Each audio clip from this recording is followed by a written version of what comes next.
everybody, it's Kelly once again. Thanks so much for watching my channel. I'm going to do a haul video, and this haul's going to be, let me remind myself, I can't even remember. These are all the free books, so you know that I can request reading copies at work, so this is basically that. I'm going to kick things off with my favorite, which is The Fox and the Star by Coralie Bickford-Smith. Some of you may know that Coralie Bickford-Smith is the designer at Penguin, and she's done most of the covers for the most famous Penguin series that you'll see in any bookshop, essentially. And this was basically her putting those talents on every single page. So not only do you have that amazing front cover, which is cloth bound, but you have scenes like that, and then my favorite ones, which have the little flashes of color, particularly orange, which is one of my favorite colors anyway. Let me actually find my favorite page. Oh, well, that wasn't the one I was looking for, but look at that. That's gorgeous. So it's the story of a fox who hunts by the light of a guiding star who is basically his best friend in this narrative. And one day he wakes up and Star is not there. So he goes on a search to find Star. This is literally a vehicle for her art. The story is nothing compared to the art, but it's still very sweet, and it's still the most beautiful book that I think I own so far. I do have another purchase on the horizon, though, that may surpass it. The next book I have is a sort of sci-fi fantasy. It's The Long Way to a Small Angry Planet by Becky Chambers. I haven't read this one yet. It kind of reminds me of that cult TV series Firefly. It's set on a spaceship called the Wayfarer, and it's about the crew who are very eclectic and, you know, multi-species. And it sounds like it's going to be a lot of fun. And it's been a while since I read any sci-fi, so I'm looking forward to that one. Next, this is a proof copy. Those two were finished copies. Proof copy of Charles Duhigg, Smarter, Faster, Better. He wrote The Power of Habit, and this year I've been kind of doing a lot of research into productivity and getting my ass in gear, which is something that needs to happen to get some work done. And this is basically all about the origins of productivity and our self-motivation. And so far it's been quite psychological, but I haven't read that much into it yet, so.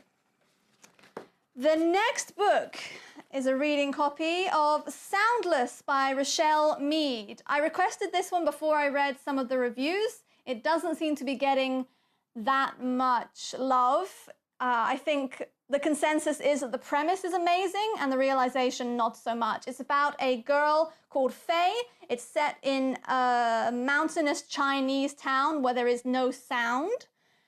And for some reason, Faye begins to hear sounds. Faye begins to hear sounds and the villagers begin to lose their sight, I think. Yeah. I haven't read it yet. I don't want to know too much. I'll go in blind and hopefully be unprejudiced.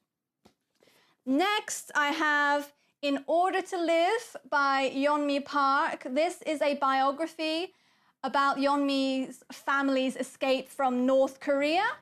They went through a lot of trials and tribulations to attain freedom, which they did first via human trafficking in China. So I'd say she's earned her freedom by this point. And I am looking forward to reading this. I don't usually read biographies, so this actually will be the first.